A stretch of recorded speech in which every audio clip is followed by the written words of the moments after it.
It's been 6 years since the so-called migration crisis in Europe, and 3 years since the first youth-led climate strike.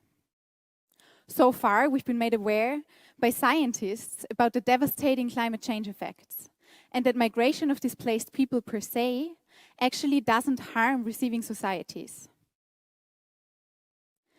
And still, governing politicians tell us about how we will mitigate the effects of climate change instead of really preventing it to get worse, and at the same time securitize the phenomenon of migration. So, isn't that odd? There are some of us, people on the planet, that are privileged enough not to have to see for a pretty long time. But at some point, that will change. Being privileged enough doesn't entitle us to build walls and ignore what happens behind them until the walls break down. I find it a dangerous trend to ignore climate migration while at the same time securitizing the phenomenon of migration.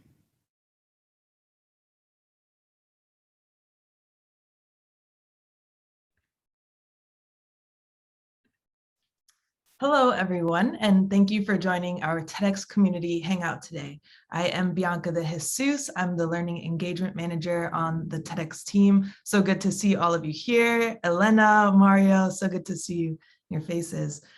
So the clip that we just watched was from a talk titled Changing the Discourse on Environmental Migration by Natalie Haas, which was curated by TEDx Excel in Belgium. It's a great example of a recent talk curated by a TEDx organizer, just like all of you, that is at the intersection of pressing, current, critical topics. So for this hangout, I'm looking forward to speaking with Bruno Giussani, who we have here, TED's Global Curator. Today, we're going to be diving into some strategies for curating with a global lens. The world needs your talks. It needs your thoughtful, well-researched ideas to move forward towards a better future. Our goal for this hangout is for you and your teams to craft talks that have the potential to do just that. So we're eager to hear from all of you in the chat and the Q&A at the end of the conversation, because we know you all have some great ideas as well.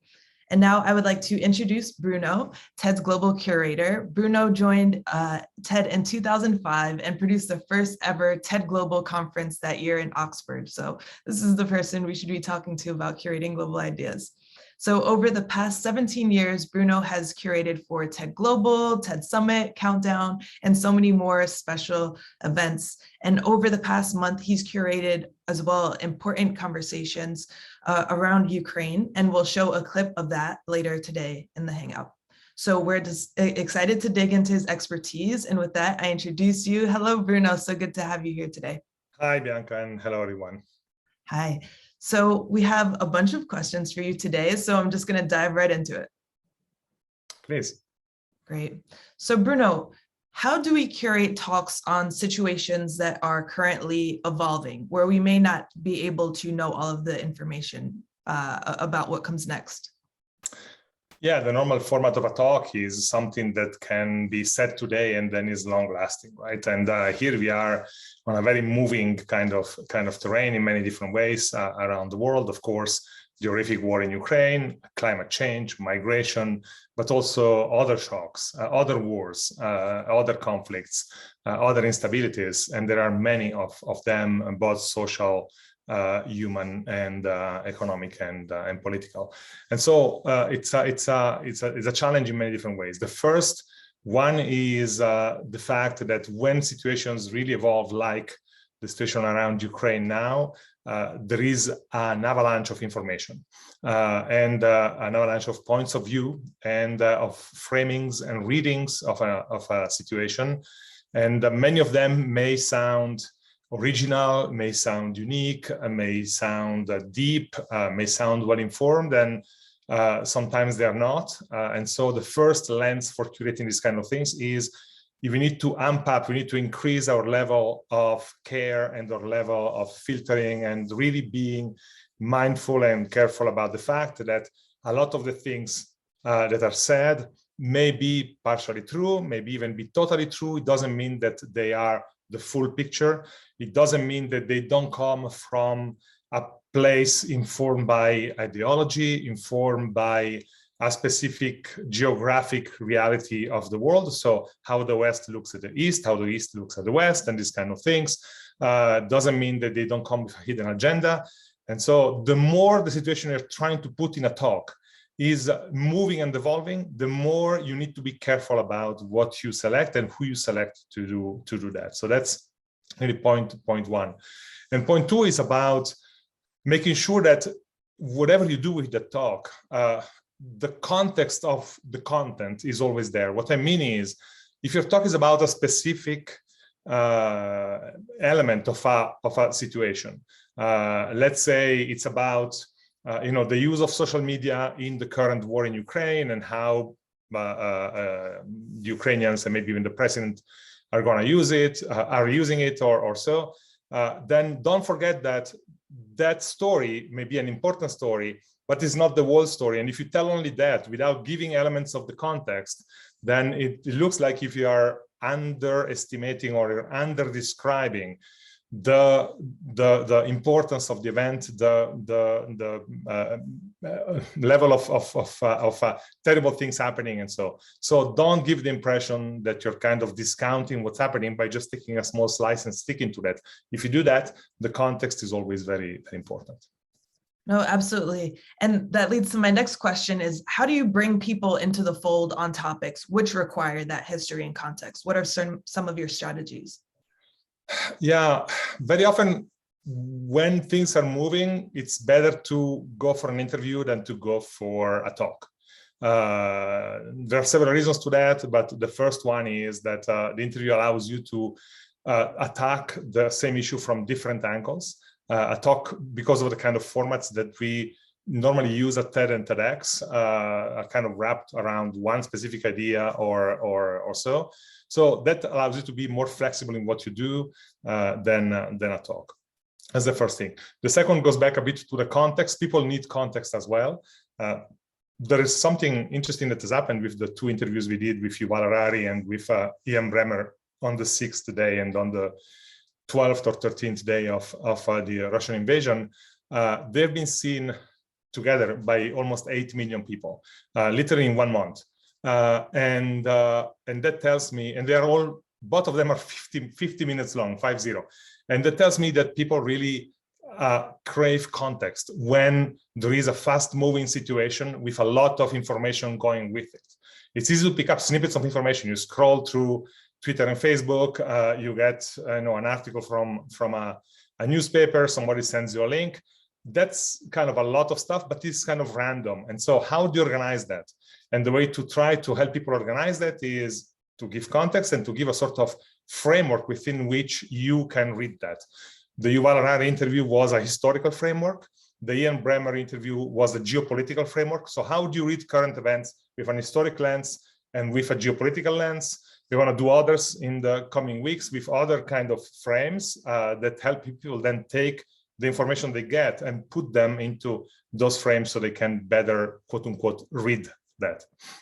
Great, absolutely. And just on that note of interviews, what do you think is the benefit of having an interview in a situation like this? I know you touched on it a little bit, but if you can... Essentially, the biggest benefit, of course, is you can be much more flexible than in a talk in terms of how many different subtopics you can touch upon, right? The second is that you can bounce off the speaker by asking follow-up questions and deciding to go deeper into something specific. And the third one is that the interview is not seen by people. That's a question of how stuff is perceived, right? People watch a talk and somehow they watch it with the same kind of expectation as if they were reading an encyclopedia article. I'm exaggerating here, but it's something that is supposed to give you something solid. An interview is something more fluid in the format itself, but also in the way people perceive it. And so if in a talk somebody says, and this happened yesterday, in 2 months it's going to be obsolete. If in an interview somebody says this happened yesterday, in 2 months it's just going to be still part of the interview and the argument the person developed because of this kind of fluidity of perception. And I think that that's also an important element to consider. Absolutely. And what are some other ways that you ensure that the talk or the interview that you give remains evergreen and is able to be viewed at any point? Yeah, no, that's a big challenge, particularly in this kind of time. So we've worked a lot on climate in the last couple of years, for example, and of course that's another fast-moving field, both in terms of what's happening, so the fires and the droughts and the rising temperatures and the melting glaciers and plenty of other things, but also in terms of the potential solutions. So the exponential growth of wind and solar, for example, the exponential fall in the cost, and so on. So if I put in a talk right now, the current cost of solar energy, for example, probably in 6 months' time is already starting to not be accurate anymore, and in a year's time is starting to feel obsolete. But if I say something like, you know, today's this, and in the last 10 years it has been going down 97%, then that can last a long time, right? Because what matters is not the price I mentioned for today. What matters is the direction of travel. The direction of travel is very, very important for almost everything we do in terms of describing evolving situations. So it's not like, okay, we are at 40%. The question is, did we start at 0? Did we start at 39? And are we going fast or are we going slow? Those are more important questions than the exact point where we are now. Yeah, that makes a lot of sense and adds that question of context and how you frame what you're sharing on stage. Yeah. And in addition to that, this is a big question, but how do you say something new to contribute to a global conversation, to push humanity really forward? I mean, that's what a lot of TEDxers are here to do, but how do you say something unique? As you said, sometimes there's an influx of information. We're inundated with so much. How do you really contribute something new and different? Yeah, this also goes back to the question Yashua has just asked in the chat, which is how prepared should you be, right? And how much you need to follow. Well, you need to follow a lot. You don't need to be the ultimate expert on any topic. It's literally impossible. But you need to follow a lot and really be careful about things. One of the phenomena that I think we are all feeling very strongly in the last several years, and it keeps accelerating, and probably the last 5 weeks since February 24 have even accelerated more, is the amount of information that comes our way constantly, right? Of course, through social media, but through plenty of other different channels, including very, very traditional and mainstream channels like newspapers and television. And so how do we filter through that? And how does that help us then choose the right speaker, curate for the right questions, and so on? To answer this question, you can really not go into an interview about a moving big topic without being very well prepared. And it's not just a question of reading a series of questions you have prepared. It's a question of understanding what your interviewee is going to tell you and then react to that and make sure that you give context to the reader. Sometimes when you do an interview, you find yourself listening to an answer and then realizing that that answer may not be totally clear for the audience because they don't necessarily know what the interviewee is hinting at. And so you need kind of to translate the answer before asking the next question, right? So if I understand you correctly, you just said this. Now, if that's correct, this is my next question, right? Or sometimes you need to fact check the speaker on the fly. For example, when I interviewed Deanne Bremer, at a certain point he said, yes, and the US and Russia both have 5,000 nuclear warheads. And before asking the next question, I said, well, 5,000, of course, is just a bracket, is just a symbolic number. It's not the exact number, right? It's an order of magnitude. I think that's what I said. To make clear that he was not mentioning that as a fact. He was mentioning that as that's the order of magnitude of potential of destruction.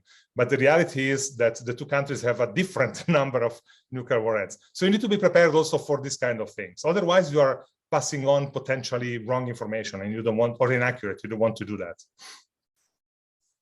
No, absolutely. Fact checking. We can share in the chat fact checking guide that we share with TEDxers. That's definitely really important in terms of sharing unique ideas and really vetting your speakers. And on that note, How do you select the speakers that you bring to the stage? And the examples that you gave, the interviews with Yuval Noah Harari and Ian Bremmer, how did you select those speakers in particular? What is your process? Well, I looked, first of all, we looked, because of course we worked together with the other curators. We looked, first of all, for what is the framing that is needed now. And what was happening in the first couple of weeks of the war was what was happening in the field, which was really horrific. An army moving into another country, bombs and destruction, the first refugees leaving the country, the first people displaced inside the country. And so, but what was happening in the conversation, so in the newspapers and on social media, etc., was this kind of notion that the war in Ukraine was the ultimate culprit for it, was kind of NATO and the West by pushing east over the 90s and the first 2 decades of the new century.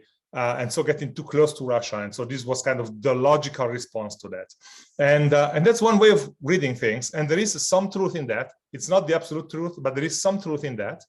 But so what we decided to do is, okay, let's try to offer at this stage of the war a historical perspective, so that that kind of conversation can be fit into a different kind of framework for thinking of this kind of events, right? And so that's what we did with Yuval.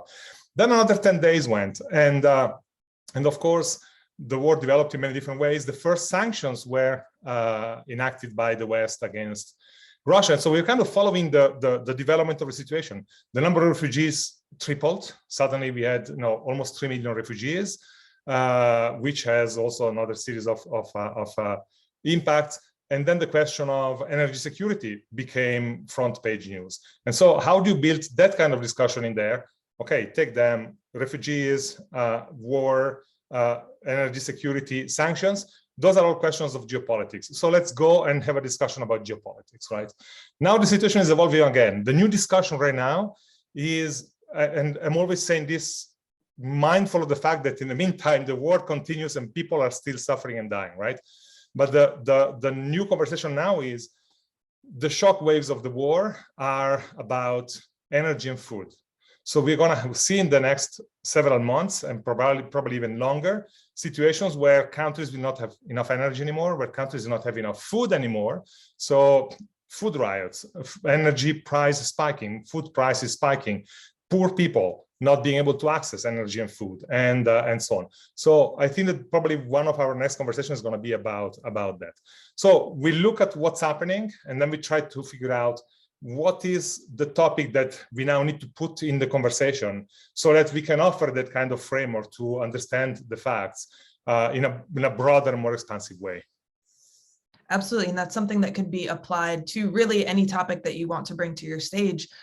Those same kinds of steps can be applied in different scenarios. Yeah. Great. And so some speakers or some organizers may feel kind of helpless at this point and really want to contribute. They want to know how TED is responding to the current situation in Ukraine. To that, what do you say? So there are many answers to that. First of all, how TED is responding. We are responding through our tools, because that's what we have, right? And so what we have is a platform, and what we have is a capacity to select and highlight ideas, and highlight people, and highlight topics. And so we are trying to do that. We did that with those 2 interviews. We did that by highlighting a number of other talks. We changed the program of the upcoming Vancouver conference. You know that the theme, so it starts in 10 days. The theme is a new era. And when we chose that theme months ago, we were thinking or imagining a new era in terms of the world is coming out of 2 years of pandemic, is starting to come out or re-emerge from 2 years of pandemic. And so the new era is about future possibilities. And then the war in Ukraine happened. And so suddenly it's a different new era than we are confronting in so many ways. And so we started reframing a bit the program and inviting some speakers to talk about that. We changed session 1, the opening session. we'll have people both in the audience and in side discussions talk about that. I think there is also a video coming from the TED community and TEDx community in Ukraine itself that they're going to show at the conference. So that's part of the response, right? Using our main tool, which is storytelling mostly through videos and gathering like Vancouver. The second way, of course, is supporting the community around the world, and particularly in Ukraine, but also in Russia, because not every Russian is at this moment happy with what's going on. I would actually rather say the opposite. And particularly within the TED community, at least based on the messages I'm getting. And so what kind of forms of support and what kind of demand comes and so on, and we consider that. And then the third is discussions like this. So how can the community itself be empowered to then do more in their own context and with their own tools and formats? So really, TED is an ideas organization, and one of the ways, in addition to the tools that we have around curation, we're able to really change the world through curation and the thoughtful speakers that you put on stage. And I just wanted to circle back to the question of selecting speakers. Why is it so important that you select the right speaker for your stage? They're not necessarily the expert on a topic, but they're an expert on the topic. Why is that important to you?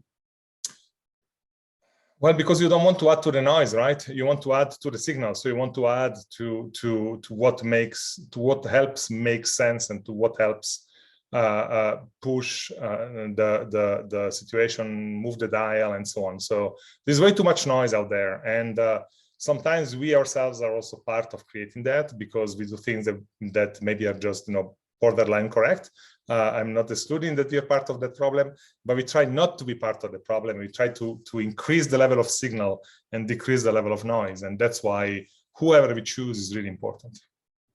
Absolutely. And so one of the interviews that you have with Yuval Noah Harari, we have a clip of it here that we wanted to include just as an example of thoughtful curation around a current affairs. So we're going to pull that up here. Sure.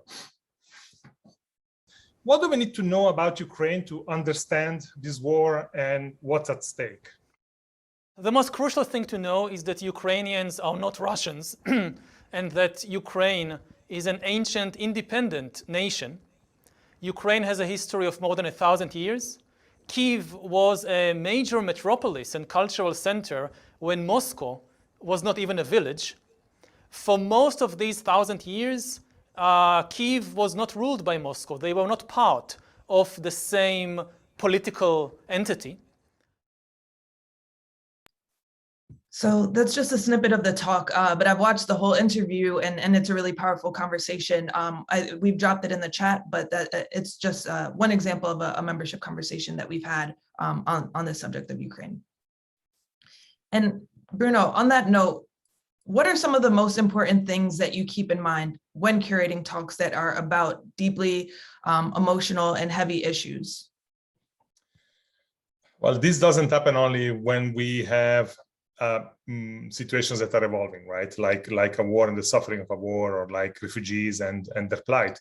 This also happens when we have talks about people who have had really profound and difficult experiences, and they share those experiences on stage because there is a lesson to be extracted from the experience for everyone, and there I think that you just need to be as human as possible, and remember that the speaker is first and foremost a person, is a human, and those emotions are not just going to be translated into a text written on a script and then voiced, but those emotions come from somewhere deep, right? And so that means that probably you need to work even more closely with the speaker, and in some cases you even need to double check with the speaker if they are really sure that they do want to say certain things.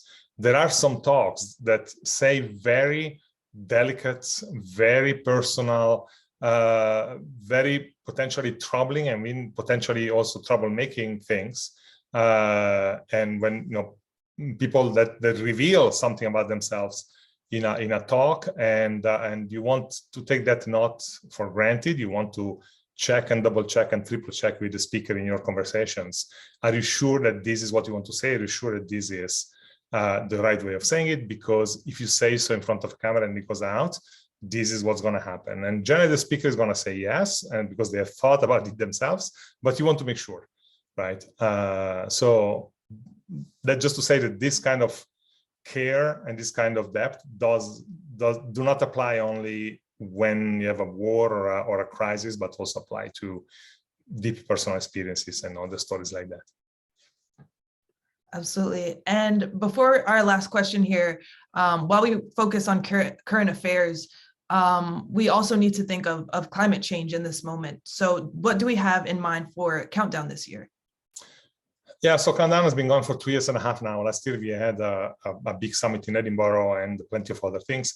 This year we are not going to have a summit. The next summit is in 2023, but we are going to produce a series of talks, partially in Vancouver itself. We have a full session there called Regeneration, partially during a small event we are putting up for June, another one in October. So the talks are going to be available to TEDx organizers to use in their own events. Now, the way the TEDx Countdown license is structured is going to be changed over the next few weeks. Probably is going to be expanded, but you know, the TEDx team is gonna send more information as soon as we have them. But definitely the idea of engaging the TEDx community in the World Countdown effort, so the World Climate Initiative effort, we definitely want to continue. It has been fantastic so far. I hope it's been fantastic also for you organizers.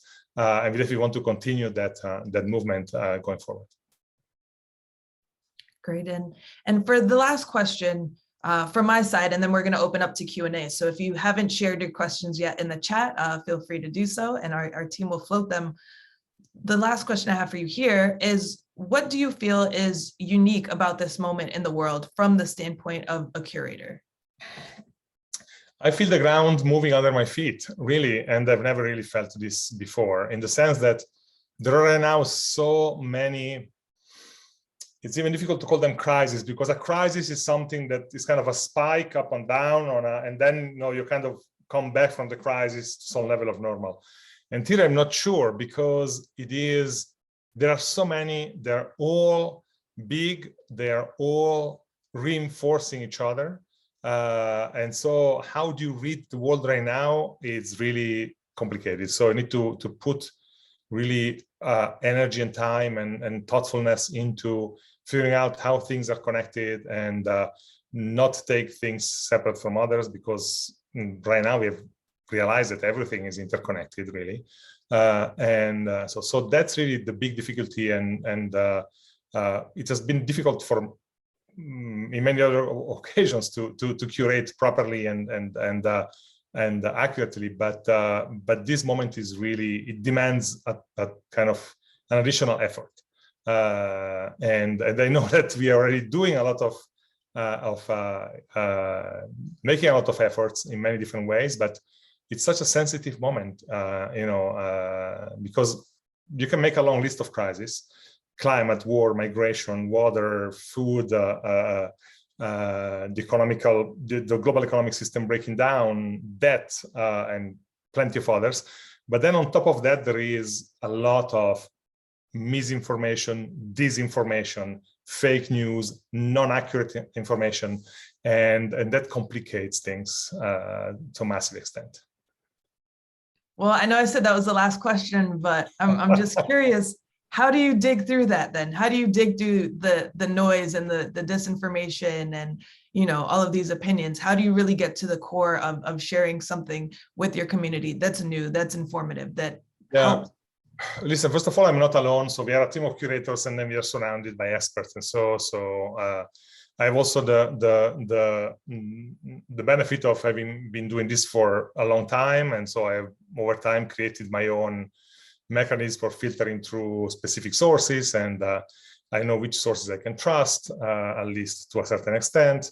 I've learned how to double check information. That we fact check every talk that goes on TED.com.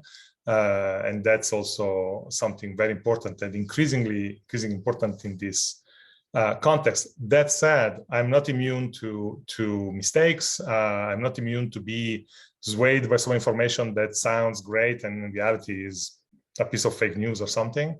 It happens to me too, and so hence be careful. Absolutely. We're all in this together, right?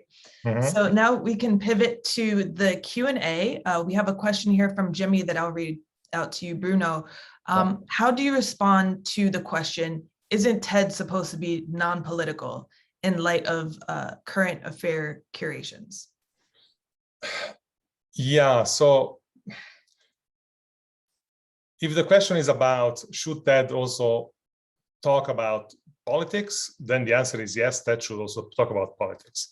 Being non-political doesn't mean we ignore politics. Politics is the way we organize our societies and the way we structure our societies to solve conflicts and potential conflicts so that we can function together. That's what politics really is. And so we can't ignore that because saying we are non-political, right? But then what we don't want to do is become political in the sense of partisan, and therefore leans towards a party or another, or make a campaign for a senator versus another, or these kind of things. When we say TED wants to be non-political, that's what we mean. We mean don't get the senator up on stage to make a campaign speech. But you can get a senator up on stage to make a speech about a plan for, decarbonizing X. The leading politician in Europe pushing for the European Green Deal, or the leading politician in America pushing for the new Green Deal. Those are welcome speakers if they talk about their plan and if they can build an argument for why that plan is the plan that's needed. If they are on stage to make a campaign speech, no. Right, and we actually have a great episode of Solving for X, our podcast for the TEDxers about this, where you really highlight that even more and go into depth on how people can frame thoughtful ideas that have or thoughtful topics about politics in a way that really captures the TED spirit. So we'll drop that in the chat. I see you have it here. For anyone who's interested in hearing more about that, I think it's a really great episode to listen to. The next question we have here for you, Bruno, is from Daryl. The question is, how would you explain what is an idea worth spreading? I have really no idea, in the sense that there is no definition that can be construed as a recipe or as a chemical formula, right?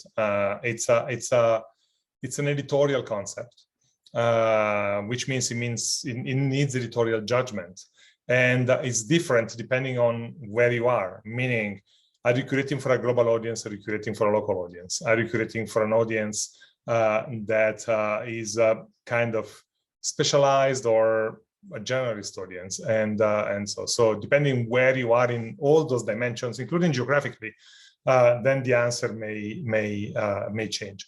An idea worth spreading for somebody in the middle of Europe may involve certain things, and for somebody in the middle of Africa may involve other things, because there is information that is needed there that is not, or that's readily available here. And so you want to make that information available there if you are a terrestrial organizer from that region. So it's a bit of a moving target, but it's a moving target that can be really kept somehow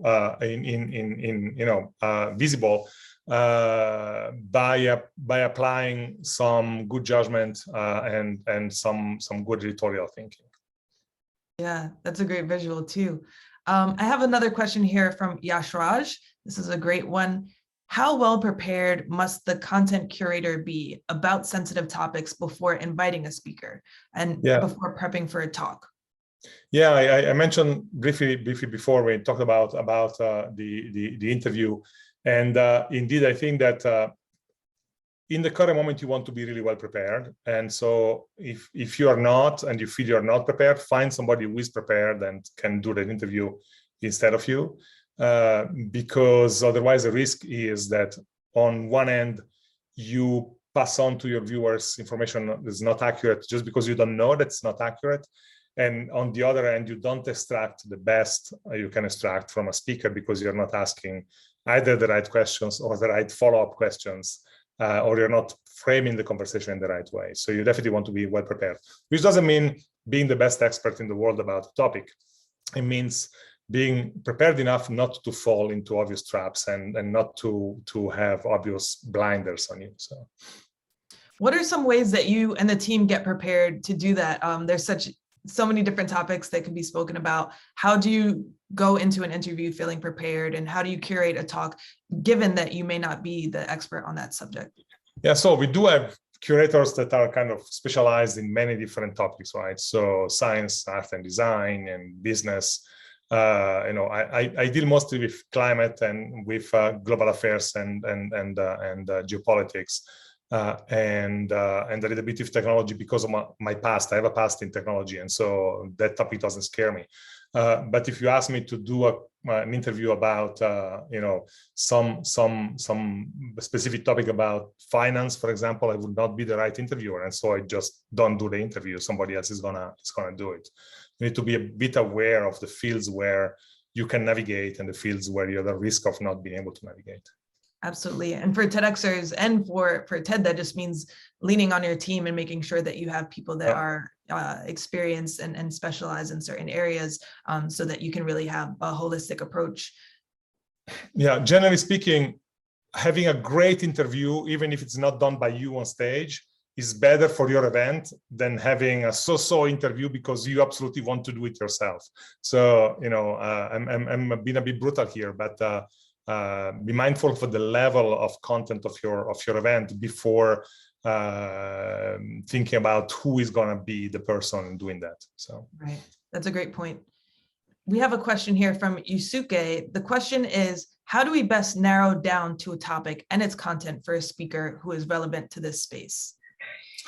Well, there are things that are narrow and there are things that are broad, and we do both of them. And so the key rule for talks remains the same, which is a talk is structured around one core idea, and then the speaker somehow makes the argument, make the case for that idea in many different ways, telling and sharing an experience and the lesson learned, or sharing a piece of scientific research, or showing a portfolio of artistic or architectural designs. But at the center, there is a core idea. Now, the idea can be very specific, but it can also be extremely broad, and they're both absolutely acceptable in this space. Agree. And we have a question here from Caroline. This is a fun one. Bruno, could you share a highlight from your career, an interview highlight? We'd love to hear about a special moment or a memory that you have of a special time for you. Oh my God, these are kind of questions that I really never like. But anyway, thank you, Caroline, for asking it. It's like, can you pick your favorite song? And so I don't know. There are many moments when you do a job like this that probably many of you have experienced as well, when you have been communicating for months with a speaker remotely, and then the speaker shows up at the theater the day before the conference, and finally you meet and bring that voice on stage, and you see how people react in the audience, and that reaction is the reason why you're doing this, and so it's at the same time a sort of payoff for what you've been doing, but it's also the beginning of the further travel of the talk. So those are all magical moments. And then there are other moments where a speaker invites you to go and visit the new lab or the new location, or maybe they call you up out of the blue 6 months after the talk and they say, listen, I'm working on this. I really need your brain on this because I'm stuck. And you realize that you didn't only help them preparing the talk. They see you as a sparring partner for further in their thinking even after that. And so those are all beautiful moments. Great response. We see that we can't get a favorite out of you, but I'll try to ask again one day and see if we can narrow down one, because I'm just curious. Okay, next question that we have here is from Herbert. The question is, how does including current affairs in a talk relate to ideas worth spreading? Well, it's partially the same answer I gave before about politics, right? Politics. So ideas don't exist in a vacuum. Ideas are not something that are up there on a tree and then you pull them down and you put them on stage and that's it. Ideas exist in the messy world in which we exist. They come from everywhere, from every geography, from every profile, professional profile, from people high up in hierarchies, what we call deep down in hierarchies, etc. And they are the product of all the difficult, complex, messy interactions of every day. Information from the past, speculation about the future, social relations and social compacts, and so on. That's where ideas come from, right? They don't come. There is this fantasy that ideas come, like a light bulb that lights up on the head of someone, and you see cartoons about that. Somebody's in the shower, jogging in the forest, and boom, the light bulb goes off. Even if that happens, even if that person comes out of the shower and scribbles down something that he has just been thinking, and that's an idea, that didn't really happen as a light bulb. It happened as the result of everything that person sucked up from everywhere: books, education, conversations, history, experiences, feelings, emotions, and then just kind of they percolated into that thing, they crystallized into that thing, right? So that's how ideas exist. And current affairs are that kind of magma where ideas emerge. And that's why they're just part of what we do. They're part of how we talk and how we describe and how we try to imagine who we are and the future of us and our communities and societies. And so you cannot just say, okay, ideas are a separate thing. And no, ideas are actually in that magma. Imagine a volcano, and every rivulet of lava is an idea that comes out of that. But no magma, no rivulets, right? That's beautiful. That's beautiful. I love the magma. I love the idea of just those ideas percolating and coming from so many different places. It's really beautiful and really special. The next question that I have here is a little bit longer. If a speaker wrote a book related to the idea that will be presented on stage, how can you avoid the speaker just summarizing the book, selling the book, and making sure that the speaker brings something new? How do you make sure that this doesn't happen with speakers that also publish?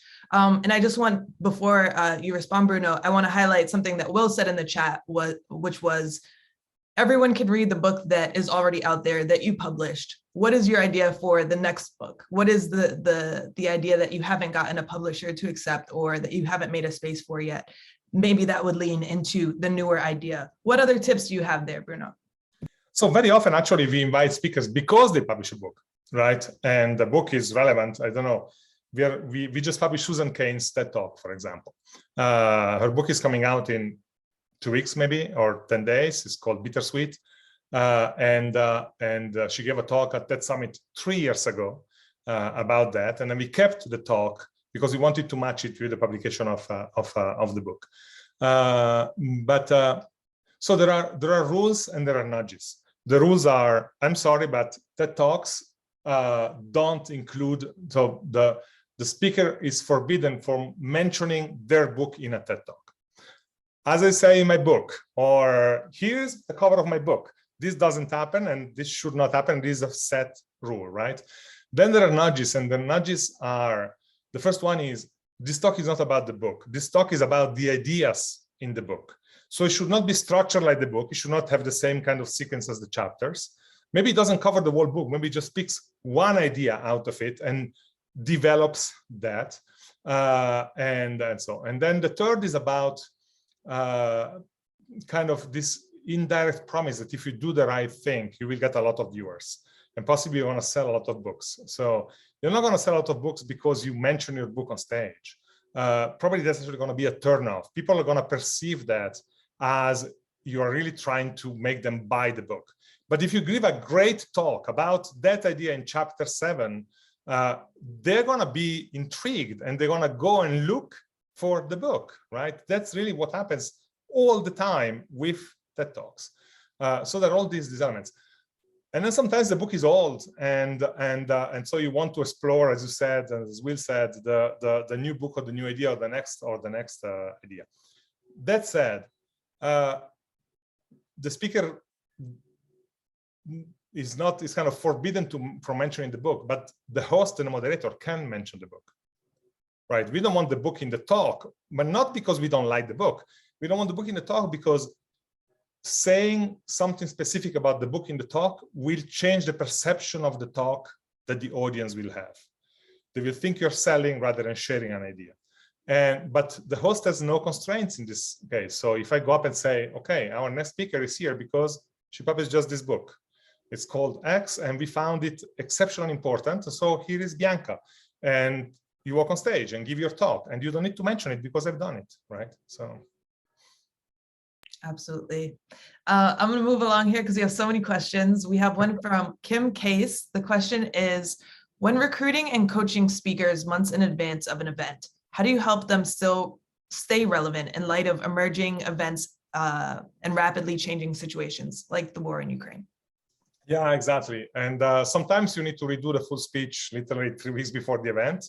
And that's the cost of the price of curating far in advance. There is a big advantage in curating far in advance is that you have really time to work with the speakers to get them to rehearse, to get there well prepared. But in some generally rare cases, then you need to, you're confronted with something that shakes completely the content of the talk. If that's not the case, if it's not a complete change, then you can deal with that with follow-up questions. What I mean is the speaker gives the talk, and then the host goes on stage, keeps the speaker there and says, well, 2 days ago, a story came out in newspaper X, or a big Twitter storm erupted about this thing, which is linked to your talk. How do you react to that? What do you say to that? How did this impact you? Is this significant or not? And so on, right? So you can ask a couple of questions, and then the speaker leaves. It's like it's a live stage version of appending a footnote to an article or an update to an article. There are many other ways of doing so, but definitely that's something you can use. That's a great idea.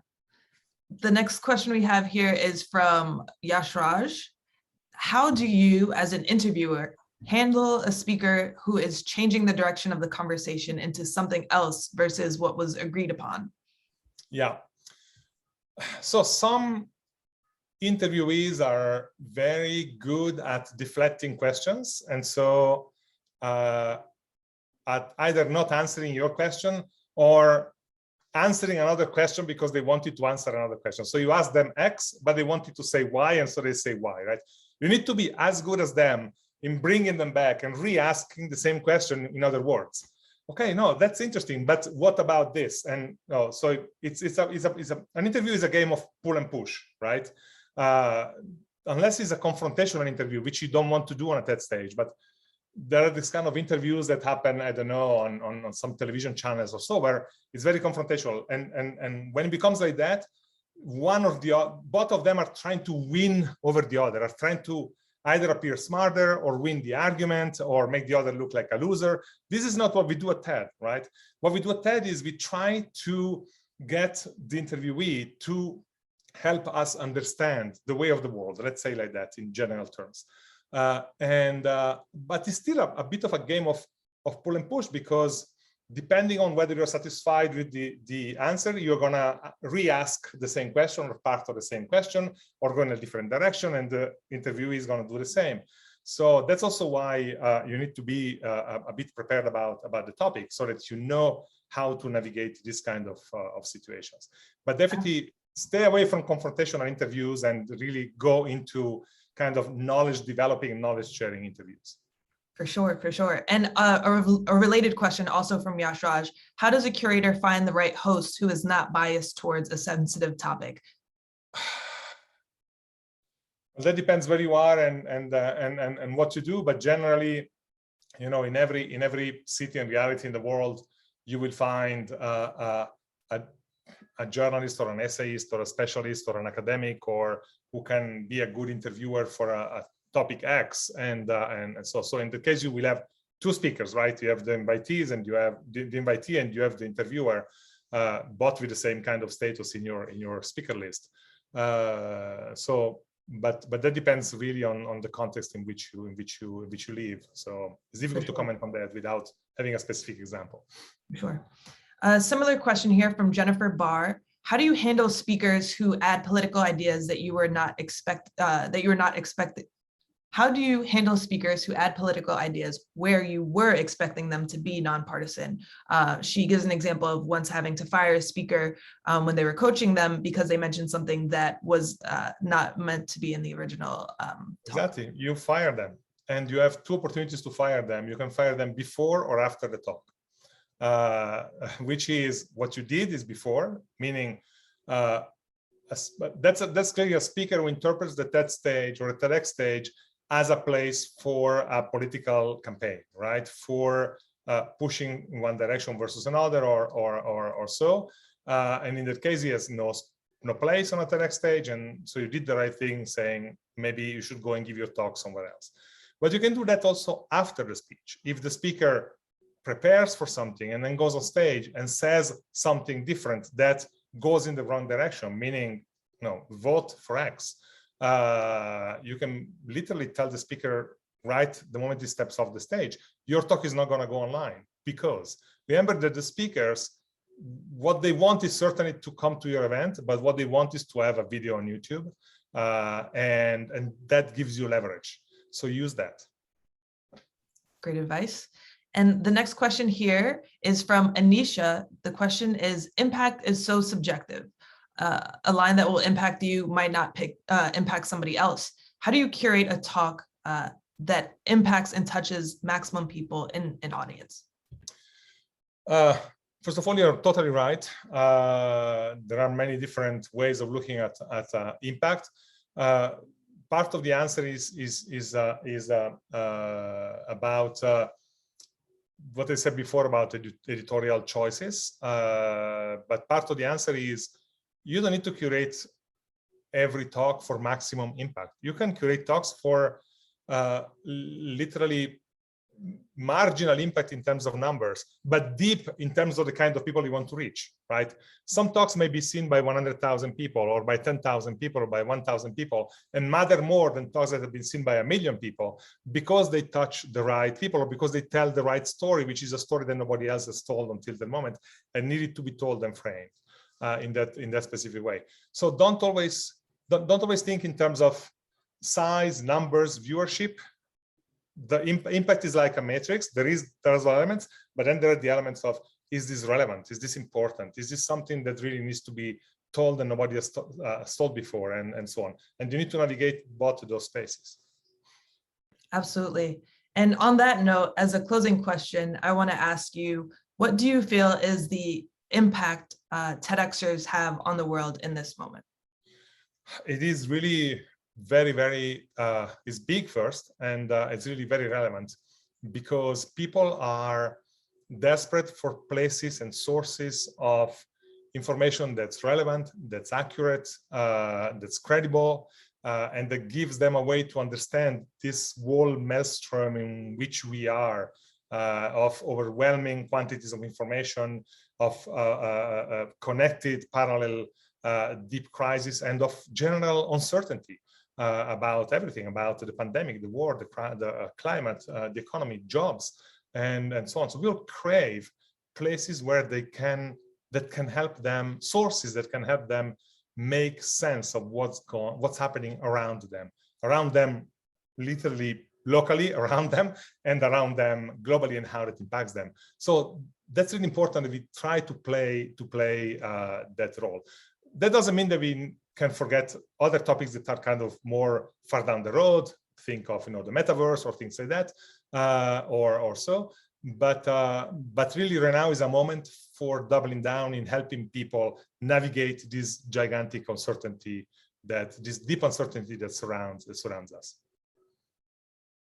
That's wonderful. And just, I guess as a little bit of a teaser, just curious to hear what you're looking forward to at TED. Doesn't necessarily have to be a speaker.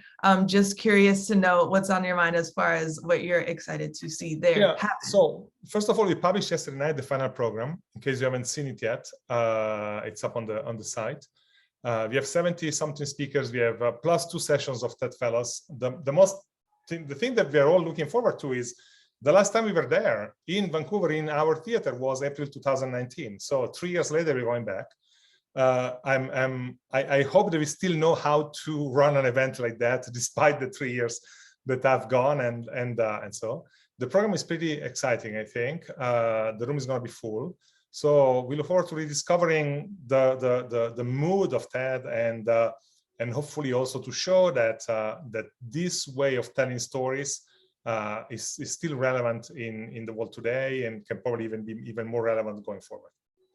Absolutely. And I know we can drop here in the chat the TED Live link to join, to watch TED. We're really excited about that this year, and that TEDxers around the world are able to really see the program and dive into those talks. Fantastic. Yeah, and the link to the program is also in the chat, I see. Wonderful. Well, Bruno, thank you so much for sharing your wisdom in this moment. It's been a great conversation with you, and I feel like we've gotten so many gems as far as really how to strategize curation, how to improve curation, and really make sure that the ideas that are being put on stage are fact-checked, are not adding to the noise, are really contributing to this global conversation. So thank you so much for joining us today and for taking the time out. No, thank you, and thank you to all of you TEDxers out there, because what you do is really amazing, and I see this from the TED perspective, but also from the world's perspective. It's a magistral contribution to understanding and knowledge. So thank you. Thank you all.